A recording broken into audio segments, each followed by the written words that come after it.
Good morning, everyone.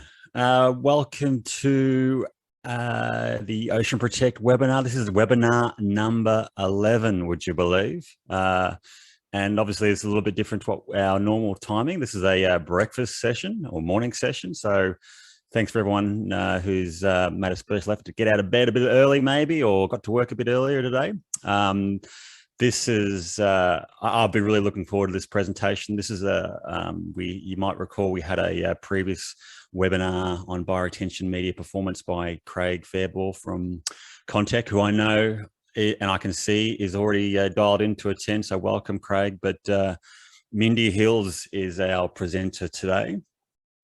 Just a bit of housekeeping first up. So I'll give everyone an opportunity to sort of roll through the door. But just a bit of Ocean Protect news to start with. So if you're not already a fan of our podcast, I'd highly recommend you dialing in, and I do so because I'm co-host. So if you're not sick of hearing my voice already, please jump on anywhere you listen to podcasts, basically Spotify, iTunes, etc. And our most recent episode is episode 117, would you believe? And that's chatting to a couple of cool cats from OzMap, which is the Australian Microplastic Assessment Project. That's a great chat. So another thing worth noting is the Frank Sydney Conference, which is the Stormwater New South Wales Conference. And that's going to be held in Sydney in March. And Ocean Protect are proud to announce that we are a gold sponsor of Frank Sydney. So I know the early bird discounts registrations for that conference have just opened. So if you're keen to come along, and who wouldn't, please jump on the frank.sydney.org website. And just a reminder for people, I get a lot of inquiries for people looking to get copies of the slides or try and get a copy of the recording of our previous webinars. They're actually all freely available on our website.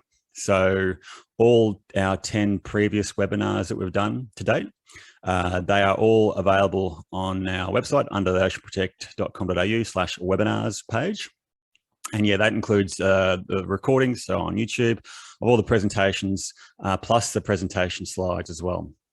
So if you are keen to dial in, and particularly if you're interested in bioretention media specifications, and if you're joining today, I suspect you are.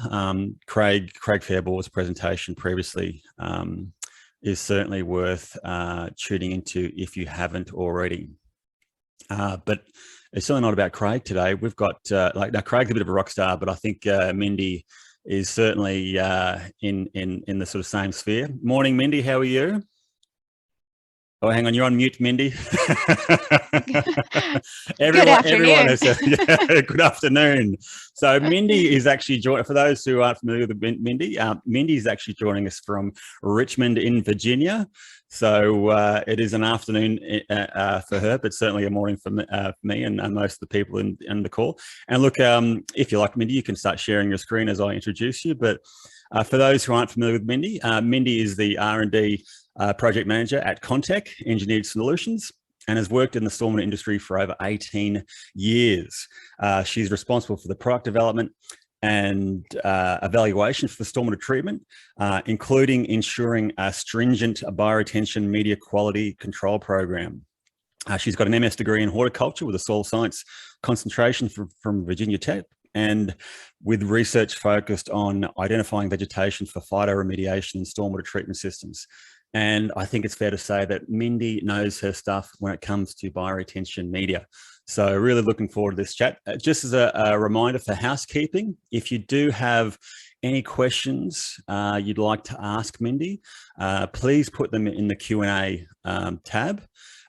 So please, ideally, don't put them in the chat. If you've just got a comment or general suggestion, please put it in the chat for sure. But if you've got any questions you'd like to ask Mindy, please put them in the Q&A. And long story short, first come, first serve. So if you've got a question you really want to ask Mindy, please put it in early. This webinar will be an hour, so we definitely have to cut it off after an hour. So Mindy's going to present for about 40 minutes, and then we're going to have time for a bit of Q&A. So without further ado, and look, thanks everyone for dialing in today. Really appreciate it, and thank you very much for Mindy for giving up her time to share her breadth of knowledge in relation to bioretention media. So pass it over to you, Mindy. So thanks very much for joining us, and I'm really looking forward to hearing what you have to say. Well, thank you for the introduction, Brad. Good morning. I must say I'm really jealous because y'all are like closer to the weekend than myself, being already, it's only Thursday here, here in the States. So I appreciate you giving me your time on a Friday. As Brad previously mentioned, my name is Mindy Hills. I'm an R&D project manager with Contact Engineered Solutions. And today I hope you learned something new from my talk on ensuring bioretention media performance success. I want to spend my time focusing on how to prevent failures of bioretention media specifically. As you know, bioretention systems holistically, they fail for so many different reasons: improper design, improper construction, improper installation, but equally important, and perhaps sometimes is less discussed, is improper media. So I'll initially discuss how inadequate media can impact design goals and spend our time reviewing a suggested documentation framework to include specifications, standard operating procedures or SOPs, verification and certification documentation necessary to ensure we can achieve design goals and therefore expected performance. The ultimate design goal of bioretention media is to provide a blend that has the proper physical traits that will maintain the desired flow rate with adequate fines and organic matter to support plant growth. Improper media impacts common design criteria. They're tailored to meet the design goal, like storage volume or the infiltration rate of the media. Storage volume is especially important if you're routing the volume through the media. Water quality performance targets are not necessarily a design criteria, they're more of a design goal, since there's this assumption that these performance targets are met if the hydraulic design and the media component ratios defined in the design criteria are correct. However, improper media can prevent you from actually meeting your sediment, your nutrient metals, hydrocarbons, or other water quality performance targets if the pollutant load isn't being treated, not only due to restrictions in infiltration rates, but also just due to poor media not providing high pollutant removal due to the use of unqualified materials. So how are our water quality performance targets affected using inadequate media? It means looking at removal mechanisms that support water quality performance. The components of a biofiltration system each play their role in removal. But I want to focus specifically on the media today, which typically consists of sand, organic material, and sometimes topsoil. Physical removal processes like adsorption, absorption, chemical removal processes like cation and anion exchange capacity, and metals complexing, they're all negatively affected when inadequate media source materials are saturated with high levels of nutrients, high levels of metals, so much so that the absorptive capacity is compromised and you get leaching of these contaminants. If media hydraulic capacity is compromised, so much so that you have standing water that's greater than 48 to 72 hours, you start to impact biological removal processes. Much of the microbial community within the media that supports pollutant transformation and sequestration through aerobic activities is generally hindered just due to low dissolved oxygen levels. An abundance of biofilm slime can form and further restrict hydraulic capacity and cover adsorption sites within the media. Plant roots need oxygen, so they might suffer in long periods of standing water, preventing that biological process of phytoremediation from occurring. Supporting plant health, I'm sure you guys all know, it's important for aesthetics, evapotranspiration, contaminant absorption via phytoremediation, sustainability of hydraulic capacity.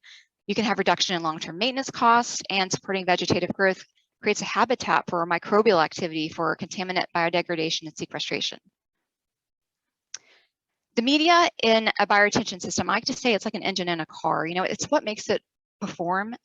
Engineered media is really, it's the heart of the system. And therefore preserving its integrity is really critical. A successful installation involves oversight of media production. It's not just on oversight of on-site construction and installation. Though public domain BMP design manuals will identify generic media specs, at least in the States, to avoid sole sourcing, this can really lead to gray areas in the specs, making these specs inadequate. There's a need for specs to be correlated with quantifiable performance targets. I realize component ratios might be different just for varying climates or different design goals, but these design criteria should really be backed by research. Some level of tolerance is required since we're dealing with blending of sourced components with obvious inherent variation, but there's a need for stronger specs justified through research studies and stronger standards for production to ensure the highest probability of success. And the 15 years that I've been manufacturing Filterra bioretention media, I've really come to realize the importance of having a documentation framework developed for before, during, and post media production. This framework should provide documentation for transferring base materials to a blended commercially installed product. A recipe for a successful media certification program. It involves having specs around not just the blended media, but the base materials to ensure recipe consistency. SOPs should be developed around how media is sourced, produced, stored, and handled. Additionally, verification testing via QA/QC procedures both before and after construction ensures recipe consistency and that the media operates as designed. Bioretention should be verified post-construction that the media wasn't compromised during the construction of the system.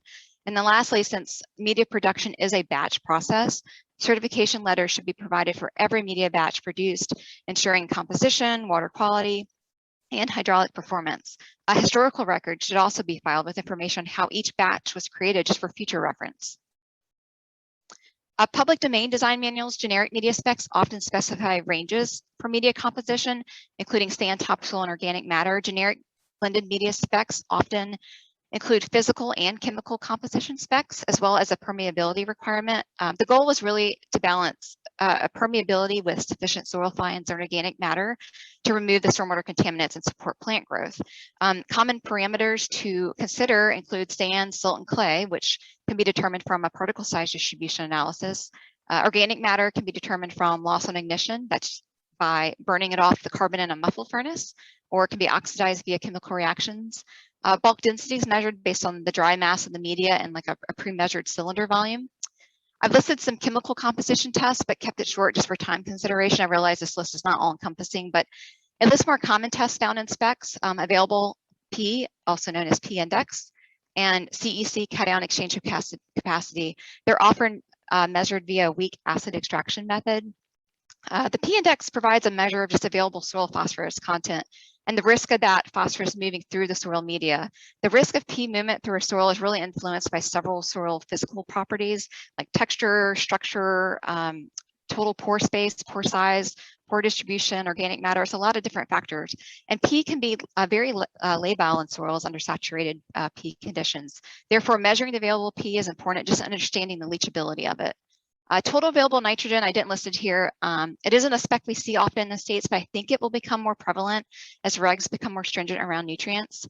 CEC is sometimes specified in a media spec as well, just to ensure increased media reactivity for enhanced pollutant absorption. It measures the amount of cations that a soil can retain. It's primarily on the clay and organic materials in the media. pH is important to ensure plant survivability, and just dissolved pollutant removal can really be pH dependent.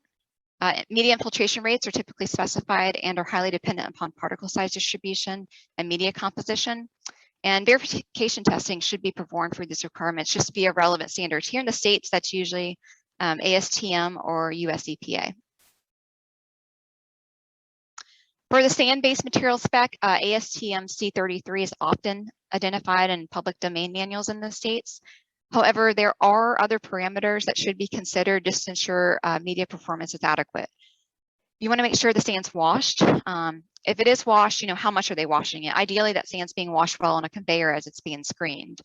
ASTM C33 does offer a PSD, but the spec provides about a 35% variance on 2 of the sieves, which could really influence your flow rate, especially if you're targeting the higher end of that flow rate.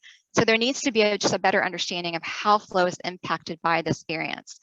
Porosity should be considered as an additional parameter for specs because it affects water holding capacity, flow characteristics, organic retention, particle shape, whether it's rounded or angular or flat. It affects how particles fit together, ultimately affecting porosity and flow characteristics. You can have 2 media with the same PSD and they can operate at 2 different flow rates just due to their particle shape. Moisture affects component blending ratios if you're blending by weight. So you could end up with a higher organic content than intended because your sand was really saturated.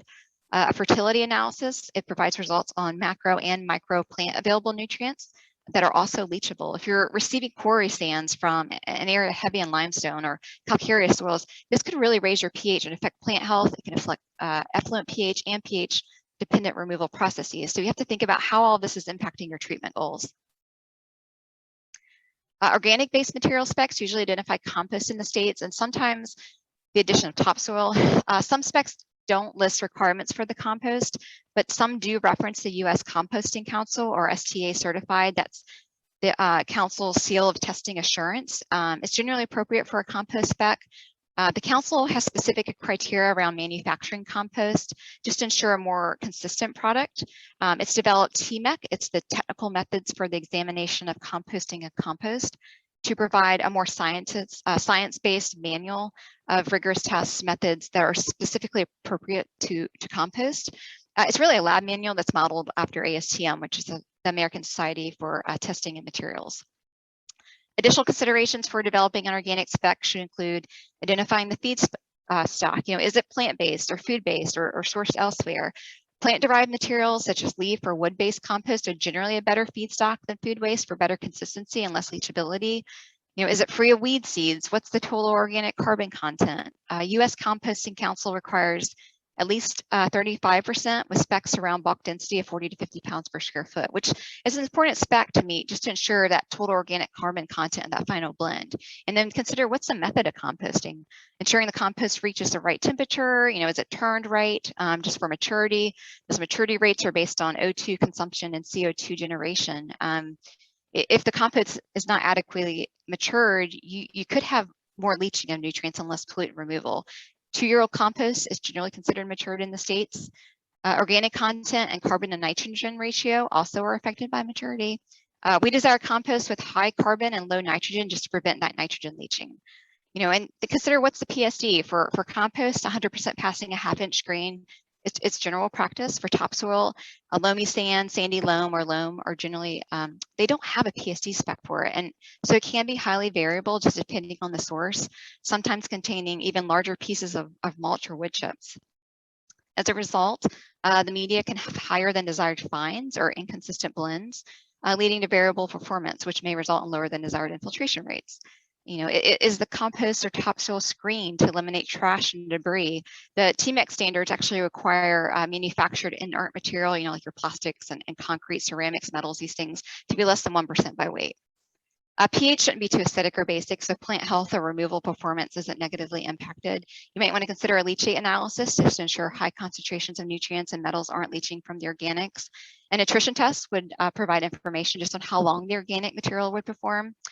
Several years back, there was a consulting firm out of Washington. They partnered with Washington State University to identify pollutant leaching, some of it long-term from bioretention media in the city of Redmond, Washington, which was largely the result of compost content with high leaching of nutrients and copper. The report basically showed that of 19 different bioretention soil mixes that were tested, the 60% sand and 40% compost mix was the worst performer just in terms of pollutant flushing and pollutant reduction. And it's actually the most common blend that's specified in the States. Like most bioretention media specifiers, compost is used because it offers so many benefits. It's a local waste product. It supports plant growth. It has great water holding capacity, high CEC, but these benefits are sometimes counterbalanced just by that initial and sometimes long-term flushing of nitrates, phosphates, dissolved copper. So we just need verification to ensure we're meeting those treatment goals. Listed in this table are various organic content requirements for bioretention specs. I selected a few within Australia as well as various states within the US. You'll see there's quite the discrepancy in some of these specs, both measured as a unit by weight and by volume, even within the same rainfall pattern distribution and watershed. An example, looking at mid-Atlantic states that all partly drain to the Chesapeake Bay, which is the largest US estuary, that must reduce pollutant loads to all meet the same cleaner water goals of the Bay, TMDL, that's total maximum daily load, and all within type 2 rainfall distribution per the Soil Conservation Service. That variance is really widespread. New York, Maryland, and Virginia specify organic content by weight, but North Carolina requires 5 to 10% organic content by volume, Delaware 10%, upwards of 20 to 30% in Pennsylvania. So volumes, they range from 5 to 30% within the same watershed and rainfall distribution, treating common performance goals. Furthermore, there's not always stated methods around how organic content is defined.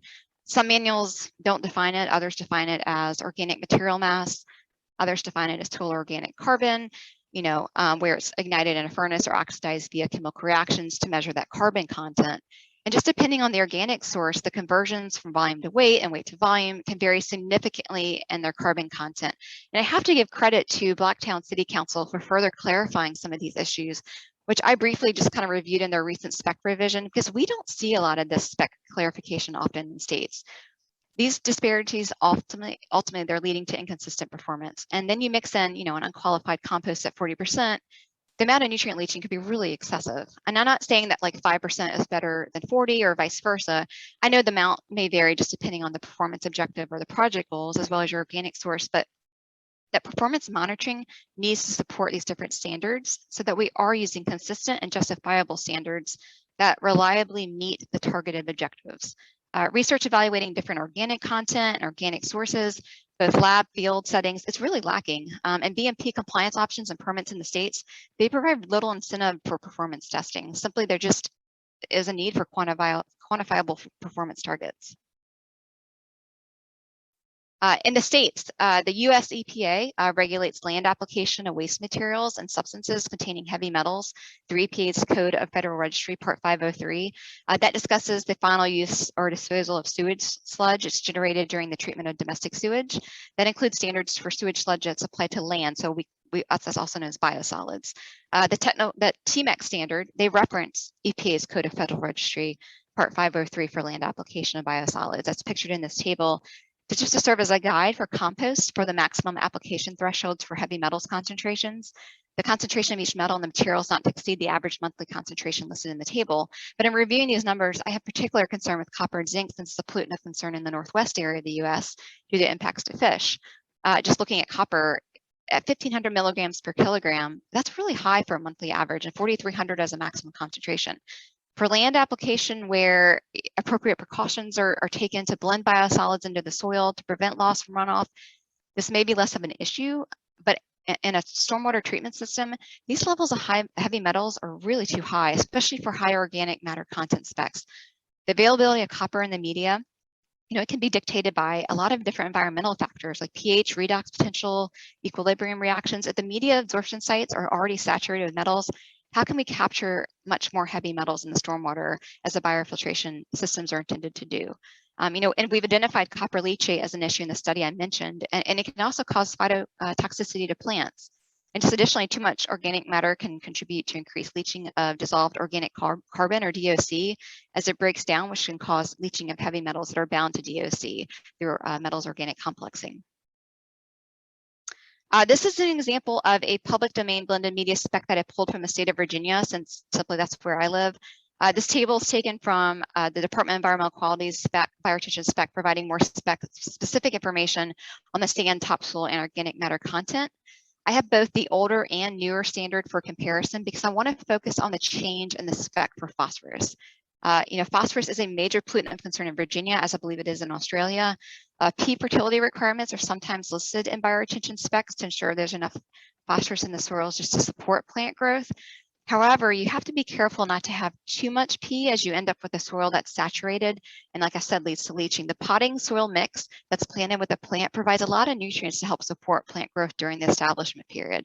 The stormwater itself, it's a great food source for the plants long term through the introduction of phosphorus from various sources like fertilizers, you know, bird and pet feces, leaf and grass degradation and runoff. It's all providing quite a bit of P loading to the plant. The appropriate available P should be between 7 and 21 milligrams per kilogram per the 2001 standard that references Virginia's 2005 nutrient management criteria, which corresponds with a fertility rating from medium to high. That standard has since been adjusted in the 2013 standard to low to medium for 5 to 15 milligrams per gram as we learn more about engineering bioretention soils to achieve performance targets. And I just shared this simply to reinforce the importance of revisiting our specs as we learn new information through studies just on achieving performance targets. That Virginia Nutrient Management Handbook, it's a guide for agronomic and turf management. It's not for bioretention soils. These fertility ratings correspond with a crop response, but environmental risk factors like leaching of phosphorus into surface waters aren't really considered. These revised P levels may not be low for agronomic soils, but they are appropriate enough for plant establishment without causing a lot of environmental concerns. So we need to rely less on the nutrient ratings since these are based on agronomic fertility requirements and just rely more on the actual values and ensuring the lab analysis methods are synonymous. Soil testing labs, they can vary in their chemical methods that they use to assess soil nutrient levels and the manner in which they're actually reporting that data. Many Mid-Atlantic states, they use the Mehlich 1 extractant P analysis method, while other laboratories use the newer Mehlich 3 method. Some labs report their results in parts per million, some in pounds per acre, others as a predictive index. Virginia's newest guidance actually states both acceptable p-value ranges for the various methods as shown in the upper right corner of the slide. And you can see there's quite a difference showing 5 to 15 milligrams per kilogram under Mehlich 1 and 18 to 40 milligrams per kilogram under Mehlich 3. Some specs may not list the analysis method, so we just need to be sure what analysis method we're using. Very simply, different procedures usually extract different amounts of nutrients from the soil, but if conversion factors are available and stated in those specs, that can provide valuable results and valid results. The hydraulic performance blended media spec usually contains a permeability spec containing minimum permeability in inches per hour or millimeters per hour. This is typically between 1 to 5 inches per hour or 25 to 130 millimeters per hour. However, the test method is not always identified in the states, or if it is identified, the methods can vary with unknown understanding of the differences in results. And this can make huge differences in what volume that media is actually treating. Infiltration rates are affected by head development on the media, as well as media depth and various physical characteristics, such as soil structure, compaction, bulk density, organic matter, moisture content. Therefore, hydraulic conductivity is a more accurate unit of measure. Initial rates of infiltration into dry surface soils can be quite rapid, what's called a wetting front.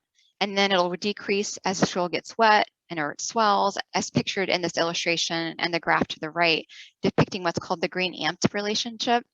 Assuming constant head conditions, the infiltration rate will equilibrate and reach an asymptote after some period of time to approach and reflect the internal permeability of the underlying media itself, if designed with an underdrain system.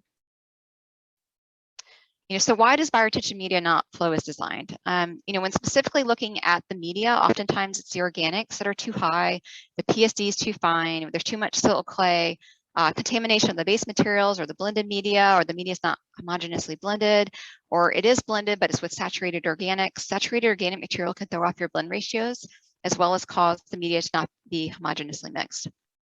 Hydraulic performance is just as important of a performance target as water quality performance.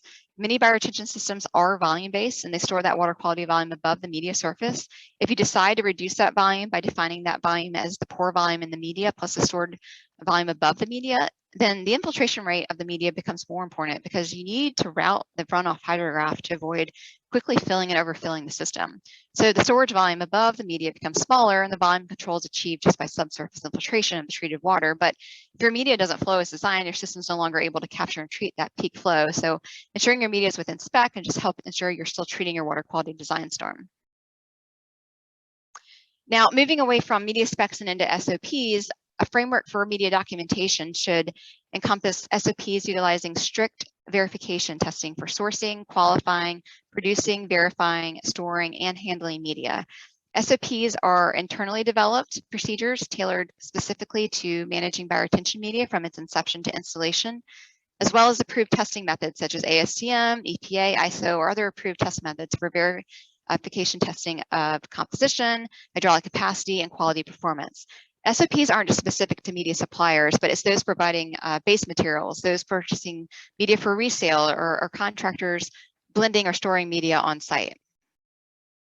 Bioretention media suppliers should follow SOPs dictating how to properly source and qualify new components to make certain the final media product performs per design specs. Consider where the base materials are sourced. Issues such as leachable nutrients, metals, organics, or even toxicity characteristics can be identified. Quarry sands mined from land that historically have been used for agriculture or from an EPA brownfield site or an inappropriate feedstock compost source can lead to potential leaching. Fertility rating testing can properly qualify source materials. Finding an available, uniform, and consistent source allows for less variability in that final product and ensures alignment with the product specs. Keep in mind that sand, it's a mined product, it has natural variation. Therefore, a sand spec provided from a quarry needs to be recent. If any of the media components are of limited supply, requalification efforts can be time-consuming and expensive and result in using an alternative source not previously qualified due to project time constraints. This could result in design flaws if the media significantly deviates from original spec. And then just lastly, consider location of base materials as transportation costs can increase pricing just depending on the location.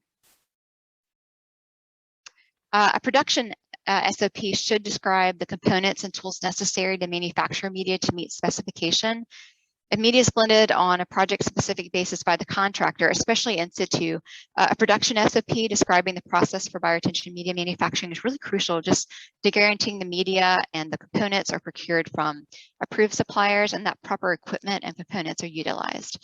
There should be a process providing directives on pre-qualification of suppliers, contact information, equipment settings, specific components, ratio of components, and reference specs, and testing SOPs accordingly. Differences in source materials, operators, and blending equipment can cause variations in the production method. So an SOP should be written so that 2 different people following the manual will produce a bioretention media batch that both meet that same media spec. Therefore, a production SOP alone will not always result in the same outcome, and a media spec becomes a critical part of the framework for media recipe consistency and needs to be referenced in that SOP. The critical parts of a production SOP include pre-qualification, coordination, calibration, blending, and post-QA testing. Pre-qualification includes sourcing appropriate base materials per the sourcing SOP and conducting base material and blend verification testing to qualify sources and confirm the lab blend meets the performance specs. Scheduling a media blend requires quite a bit of coordination. The appropriate equipment must be identified for reblending or for blending. You need to have a blender and an operator that are actually willing to be precise and can allot the time to recorrect if the blend is outside specification. You should be on site when base material is delivered to prevent material contamination and ensure proper storage until the day of blending. On the day of blending, time has to be allotted for equipment calibration. You want to start off slow just during that initial blending for calibration and only run a small calibration pile, as you'll likely have to reblend just to correct that pile. If you're using a mobile blending operation, equipment settings can change as equipment pieces are jostled around during transit. You want to ensure your hoppers, your gate openings, your belt speeds, that they're all correct. If bucket blending, are you blending by volume? Are you blending by weight? And if it's by weight, you'll need to have a scale accessible, preferably on the loader bucket for calibration. For blending, you use your base material ratios that were predetermined during pre-qualification testing. QA testing must be performed on the calibration pile to ensure the final product is within spec and that base material ratios are correct. Post-QA testing should follow blending to ensure the final product meets all of the original pre-qualification results. There are what I call uncontrollable issues with blending that can affect field performance that you should be mindful of. The weather can significantly affect whether you're meeting your media spec. Freezing temperatures in winter can make for poor blending conditions when the moisture in the sand or the organics has caused the material to freeze together and it can't go into the blender. A frozen surface crust will actually form on piles of stored material. And I realize freezing might be less of an issue there than in the States. I do not recommend blending in the rain. Rain can saturate organic material and the change in mass can throw off your blend ratios as well as cause the media not to be homogeneously mixed. Additionally, organic material can smear when it's really wet. It sort of loses the structural integrity when it's in equipment and affect the hydraulic performance. Opposite of being too wet, your media can be too dry. If you're blending in a very dry climate, it can prevent media from being homogeneously blended. And like I said, the media must maintain some moisture just so that the organic material will coat the sand and not fall out of it. Equipment failures. While not directly impacting media performance, they can affect project timelines and people may be more pressed to just cut corners when they're running behind. Equipment can and it will break down. And so there needs to be contingency in your blending schedule for this occurrence. Media is sometimes installed using a conveyor when it's shipped to site. When you're throwing that media off at a fast rate and at a good distance, you can throw off your PSD since that lighter material is falling out sooner than the heavier material, and you kind of end up with this horizontal stratification across your media bed. So limits need to be set for how far you're slinging that media into your excavated area. And then lastly, operator error can occur. And again, it's just allowing for that time contingency and your project schedule to correct a media batch. And that's why it's good to buy from a supplier that's experienced with these issues versus trying to control contractor blending on site and you don't know the conditions of the site. Storage SOPs are just as critical as media production SOPs. If bioretention media is to be stored before use, especially if it's being stored on site before installation, An SOP should be provided to contractors or other purchasers on how to properly store that media. Issues with storage can include cross-contamination from other stored materials, as well as tainted water and debris just mixing in with the media. These types of storage issues can be prevented if you're bagging or tarping your media, or placing media on a concrete pad, or placing it on similar bedding material, and placing the media in a bin with walls. The picture here illustrates a really fine job of just media storage with the media placed on a pad and tarped. If purchasing media, ask the supplier for a tour to ensure proper media storage. This photo illustrates improper storage. There should be separation between bioretention media from any other media. Here you can see the under drain and media are stored next to each other, and the media is also overflowing into other material on the right side. In addition, tainted water and debris should be kept away from the media just to prevent contamination. Silt socks are recommended for use where that's an issue. Sampling is equally as important as testing, and the sampler should use every precaution to obtain samples that will show the nature and condition of the materials which they represent. You know, what a waste to test media or aggregate that's not representative of what will be going into your biofiltration installation. If media or base material is stored as a stockpile, samples should be collected by the supplier periodically following a proper sampling SOP that references appropriate ASTMs and samples tested to ensure media is within spec. ASTM D7597 or AASHTO T2 are great examples of how to properly sample aggregates, and distinguishes if you're sampling from like a stream flow or a conveyor, a stockpile, or a truck. There are a few notable requirements though for these protocols for sampling stockpiles. First, you must sample at different heights on the stockpile, and this is just due to the fact that as aggregate is thrown off a conveyor belt, that coarser part of the gradation is going to fall to the outside base of the pile. Even better, you know, create a smaller separate pile using power equipment like a skid steer, just to allow for a homogeneous PSD.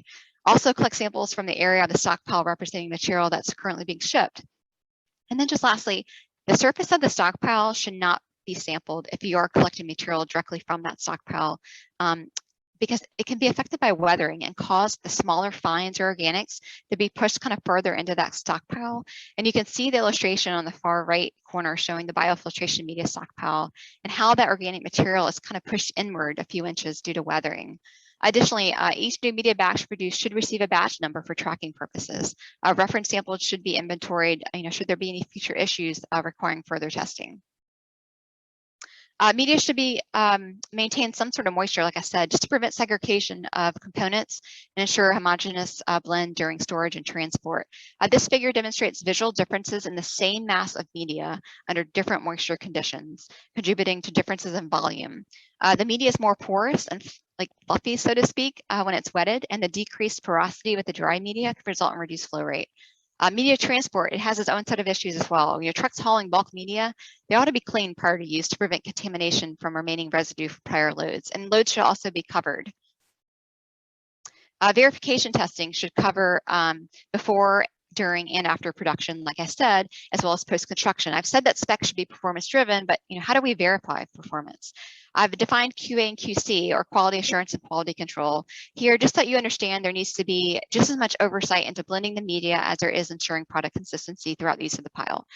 QA is process-oriented, ensures the development process is adequate to ensure objectives, or in this case, media specs, are met, and improves production to prevent issues later on. Equipment calibration before blending would be an example of a QA. QC is product-oriented. It's designed to evaluate a developed media batch to reveal product defects. A media supplier collecting a quarterly sample from a stockpile for verification testing would be an example of a QC process. You know, so why do we need all this media QA, QC? Media outside specs can be identified and further QA/QC investigative procedures implemented to identify the issue as production, storage, or other process. Bioretention media is comprised from natural products, which exhibit natural variation, thereby requiring more QA/QC than a more consistent or synthetic product might require. Media production is a batch process, so testing should occur with each batch.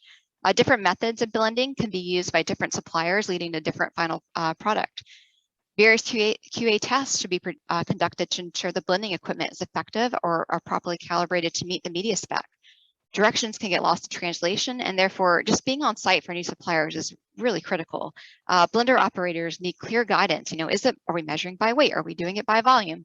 No blender we've ever met has had to meet the level of quality control that we require for Filterra media production. Media substitutions are sometimes made due to project deadlines or simply because contractors often don't understand the technical nature of the product and haven't been properly trained. Or sometimes incorrect material can be delivered to sites. You know, media is a performance driver, so shouldn't we ensure its performance? Lastly, suppliers of biofiltration media can use their stringent testing as a marketing tool. You know, they can say, I've verified X performance via X test methods, and even be placed on a locality's approved supplier list. There needs to be more emphasis on source qualification. Verification testing alleviates many of the issues observed with public domain bioretention systems. Tests should follow approved testing methodologies where possible, just to provide equal evaluation among different media. Excessive nutrient leaching due to high P-index materials or nutrient or metals leaching due to unqualified compost can occur without this proper testing, just to evaluate the composition of materials in a bioretention blend. Manufacturing QA tests to consider for media batch qualification should include PSD and everything else I've listed here. For time, I won't go into each one of these. I will say you don't hear toxicity typically mentioned with stormwater treatment testing, and there are a few published studies on stormwater media toxicity testing. Toxicity is not just specific to plants. Unknowingly adding toxins to receiving waters for trying to clean up seems somewhat counterproductive. So I believe regulatory agencies should consider requiring toxicity testing of initial leachate of all biofiltration media. Hydraulic verification testing should also be performed just to ensure the permeability criteria is met. Each new Filtera media batch, for example, receives column hydraulic tests during blending to ensure the design flow rates being met. Quarterly hydraulic testing is conducted thereafter as the stockpile is being used to verify flow. Hydraulic conductivity is measured rather than just infiltration rate because that's a more conservative approach to flow rate measurement. There are standard methods for conducting permeability testing on slow flow media. However, a standard method doesn't exist for high flow rate bioretention media. Therefore, third-party consultation was sought to develop a suitable flow testing protocol that could be implemented in both the lab and field for Filtera. This test method was conservatively developed to test the media under both unsaturated and saturated conditions, as well as to obtain 3 methods of hydraulic conductivity measurement, including rising, constant, and falling head. R&D ensures these flow rates are synonymous before they would move forward with verifying a blend. Pilot scale, you see picture to the left, it's the same configuration as a full-scale Filtera system. It's about 15 times the filter surface area of a column test, just to ensure flow rate can be duplicated in a box configuration and there's less chance for edge effects. Post-construction verification is highly recommended just to confirm hydraulic capacity was not compromised during construction. In situ flow rate verification should be conducted at several locations across the bioretention media surface area. For slow flow bioretention media, double ring infiltrometers often suffice. High flow bioretention media requires a larger testing apparatus to enable a greater volume of water to be introduced to capture higher flow rates. What we essentially have done is we've modified the lab columns for field testing, which is backed by thousands of tests. Historical records should be kept by the supplier for every media batch produced. Batch historical records include assigning batch numbers for easy reference, recording component ratios, recording batch dates, because you track usage rates so you allow yourself enough lead time for verifying the next batch. Record equipment settings for each batch, record verification test results and production costs per batch. You know, media batch letters should accompany each batch media shipment. Provided by the supplier, just to provide assurance to the customer that the batch has been properly verified, and should include a reference number just to know the certification is relevant to the current inventory so the letter isn't out of date. If the media is being provided to meet a design manual spec, the certificate should reference requirements in the media spec. If very large batches are produced rather than just more frequent smaller batches, verification testing should occur throughout the production, not just for calibration, to verify consistency throughout the batch, and samples collected as a stockpile is used if it sits for a long period of time. In conclusion, consistent media specs are needed for similar performance goals that are backed by quantifiable performance. Otherwise, we can't guarantee media water quality or hydraulic performance. To meet these specs, we need documented and uniform SOPs to properly test and evaluate media as it's transferred from a raw material to a blended commercially installed product. You know, just remember, it all starts with the base materials. Our media producers must have proper QA/QC procedures to ensure proper base materials, blending, and storage. And even if we have the proper testing and documentation to guarantee performance and installation, how do we know the performance over time? And this topic is really for a different presentation, but we need standardized methods just for evaluating media condition as the media ages and to determine maintenance frequency. And following the appropriate media specs, SOPs, and QA/QC procedures, a stormwater designer can be confident that use of media in their plan will yield the same performance as specified in the bioretention design manual. And yes, the media will cost more. You can't expect to have this level of quality and detail surrounding media qualification without an increase in cost. While you may pay more upfront, you'll be paying less over time, just versus installing an improper media and having to replace it in a year's time. Regulatory agencies can establish a list of approved suppliers just based on the type of bioretention media criteria applicable to their area. But ultimately, it's the suppliers, it's the producers, designers, regulators, purchasers need to begin holding each other accountable just by asking these questions pertaining to the information I've presented here, and start driving some of this through your local or national organizations, even at the committee level. So I'll end with another lesson learned. You'll end up with boulders, or as the Flintstones would have it, bioretention in the town of Bedrock if the bagged media is not tarped or stored in a temperature-controlled environment during wet winter months in the colder areas of the states. So be sure to write and follow storage SOPs. And with that, I'll open up the rest of our time to questions. Cool. Thank you so much, Mindy. That was an excellent presentation. My Lord, there's a lot of information to take in there. And for an early start, there's a lot of questions already come through. I'll try to go through those now. So again, if you've got a question, please put them in the Q&A. I see a couple of hands up, but look, we'll try to get to you guys if you want to verbalize your question, but if not, please put it in the Q&A. First up, I'll go to Mark Liebman from Blacktown City Council. Mark says, thanks Ocean Protect, Contact and Mindy for a great presentation. Can you advise how the QC requirements affect the number of approved suppliers and how it impacts prices for media per tonne, and how it has affected the quality of media and bioretention outcomes? Well, I wish I could give a better answer, but the truth is we don't have a lot of this. What I've presented today, suppliers aren't doing a lot of it here in the States. And that's why, I'm talking about it, because there's such a great need for it. And so I can't give an estimation as to what that cost per ton would be. Is it going to be more? Yes. But in terms of number of approved suppliers, I think it's going to depend on what the criteria is that you're being required to meet. And that's going to be dictated maybe by what is the performance target you're trying to meet. Because you might source your materials a little differently just depending on what that target might be. Yeah, certainly in Australia, I don't think but conventional bioretention media suppliers have anything like the QA and QC process. So I think I co-hosted a webinar recently for Stormwater Queensland, Stormwater New South Wales, Mindy, and I think you might have seen it. One of the suppliers, I won't mention names, said they produce about 3,000 to 5,000 tonnes per month, and they don't really have much for QA QC process. So what you're describing, and I'm assuming is applied for your production of Filterra, is well above and beyond what we see in Australia for conventional bio as well. I'll go to John Milkins has a question. So John says, so there are many critical variables involved in the spec and production of a properly functioning filter media that it leads me to wonder how long it maintains peak performance in the asset. How often is Filterra recommended to be changed for best performance? Understanding that sites will differ. I assume that means how often does the Filterra media need to be replaced? Yeah. Just to clarify that question. Yeah. Okay. Yeah. Ideally, Filterra media should last indefinitely as long as it's receiving proper maintenance. That's always the big elephant in the room that no one ever wants to talk about. The systems are so dynamic, biofiltration systems. We always say they age like a fine wine. So, it's the system dynamics can actually cause it to be more sustainable with age. You're increasing your adsorption sites over time. You're increasing organic matter over time. Your roots are increasing over time, your biomass.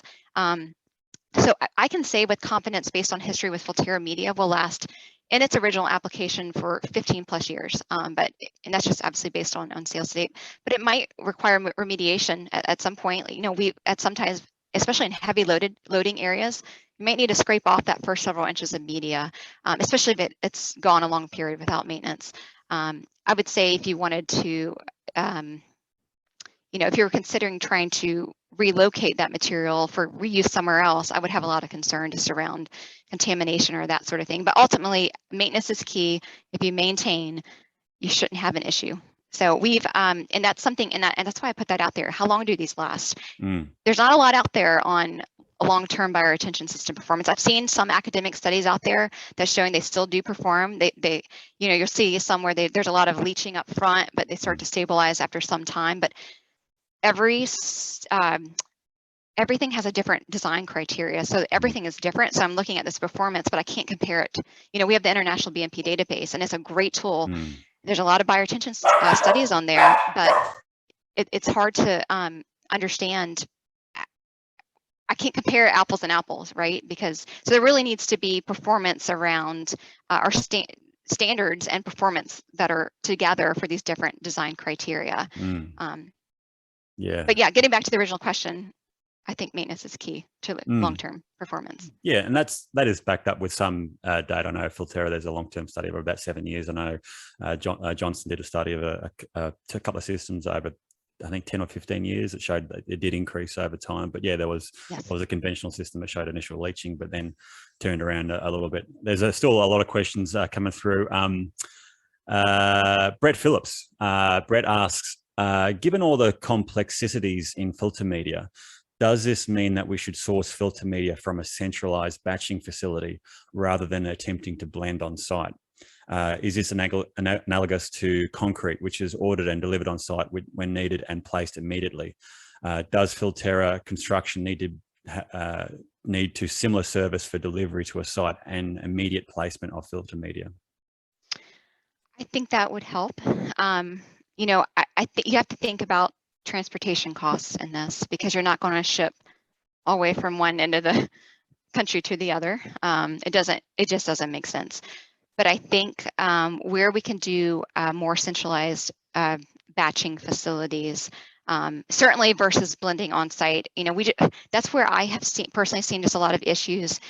I've even seen like the existing soil, that's topsoil. You know, we scraped it off the site to do this construction here. We're just going to throw that in. It's not been qualified, but that looks like about 10%, you know. And that's just a lot of judgments being made in the field, and that's not always being followed up by inspection. Where if you can have something that's being you know, at a larger facility, you have more time to qualify it. You don't have that time in the field to do that, and you can have certification with that batch being shipped. So yes, I think that would be better versus on site. Cool. Question from Jared Gout or Gort. Jared says, many of the photos appear to include organic mulch on top of the media. Is this recommended, or can it contribute to surface clogging as it breaks down? I could give a whole presentation on mulch. That's a whole nother conversation. I 100% believe we should be using mulch on our bioretention systems. For a number of reasons. Number one, moisture retention. And they are actually, there are some localities, even in the States, especially like in drier climates, that have gone away from, you know, recommending like rock or what have you on systems and saying, and where they're having some issues with plant viability, and they're going back to mulch, and they're seeing better viability with the mulch. So I think for that reason alone is a big reason to look at mulch, but it also helps with giving organics, replenishing organics in the system over time. You know, organics degrade. It's food for microbes, but we need to replenish those organics. Mulch does a great job at that. And, you know, it is something that is very easily accessible. It's something that's very easy to maintain.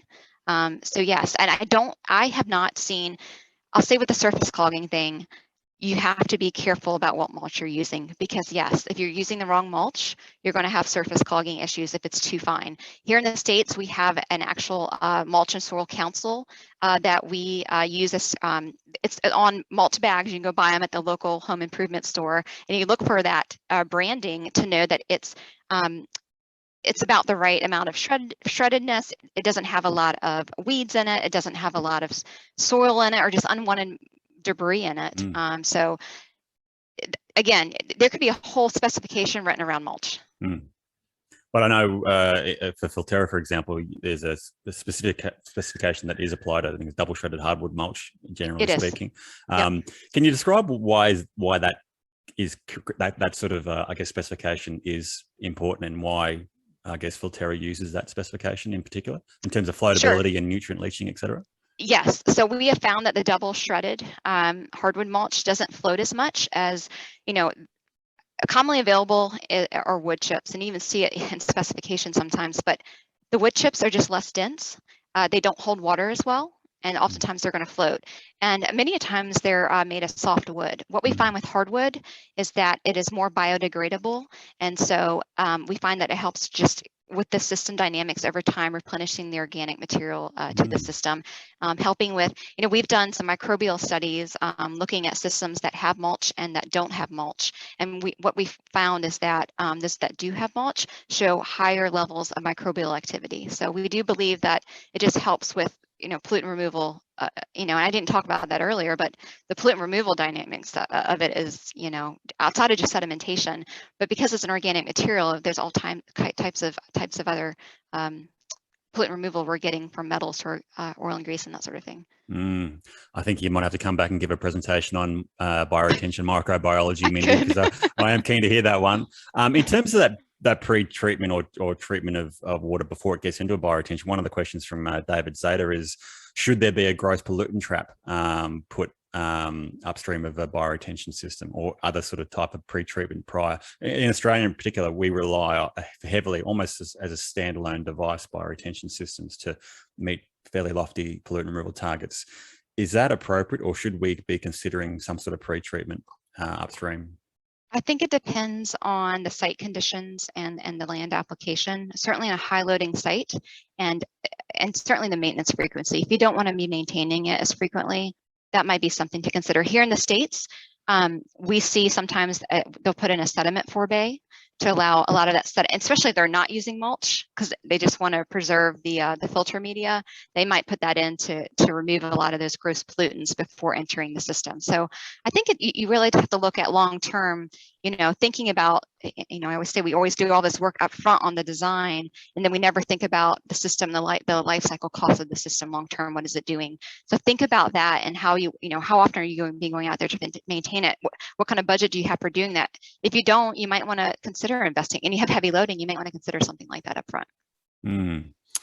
Changing topics a little bit, Brett Phillips asks, I'm not sure if this is a thing in the States with bioretention systems with saturated zones.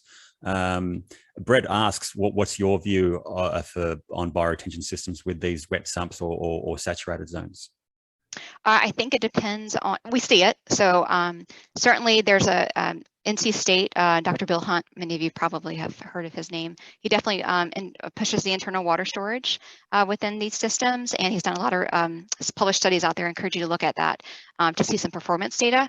I think it depends on what your project goals are. If you're after nitrates, wet sumps are great for denitrification, and he's been able to show that through some of his studies. I think it could also be a good consideration for obviously just if you're trying to get a certain volume requirements or infiltration requirements, depending on your design storm. This is where wet sumps can be of benefit. I think that the thing you want to think about is you don't want the wet sump to go into your media and stay permanently saturated in your media, because that's when you have some of those anoxic conditions that begin to occur.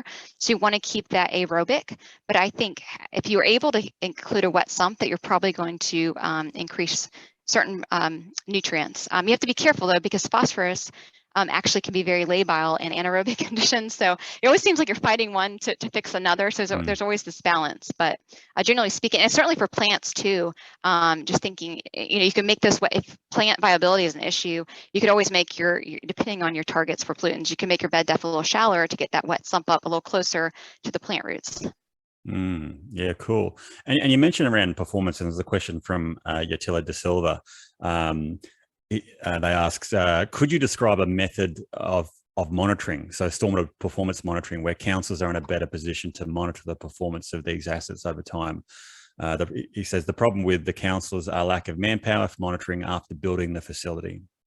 So is that something that councils could consider? I know Blacktown City Council are undertaking an extensive monitoring project for bioretention systems and other devices, but is this something that other councils could consider?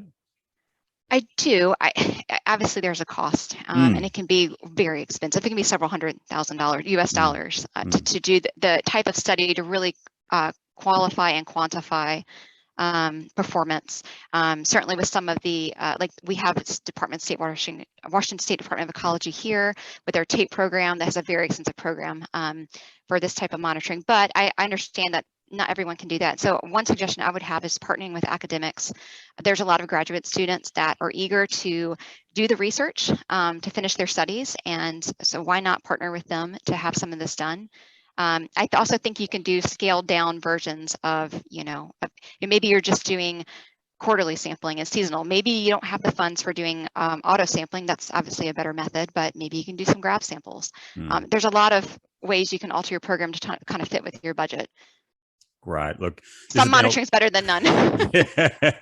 And look, we might have to wrap it up there. I think we could talk all day, and we probably will ask you very kindly if you can come back and talk about microbiology and maybe mulch one day too, Mindy. But if any attendees have got any further questions for Mindy, obviously her contact details are here. You are welcome to email her and ask whatever you like. But on behalf of everyone in attendance, Mindy, and on behalf of Ocean Protect, thank you so much for giving up your time and energy today. It was really interesting.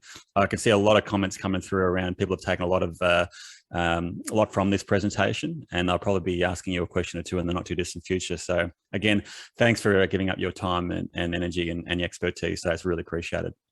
You're welcome. Thanks for the invite, Brad. No worries. And everyone, thanks so much for joining today, and I hope you guys enjoy the rest of your Friday.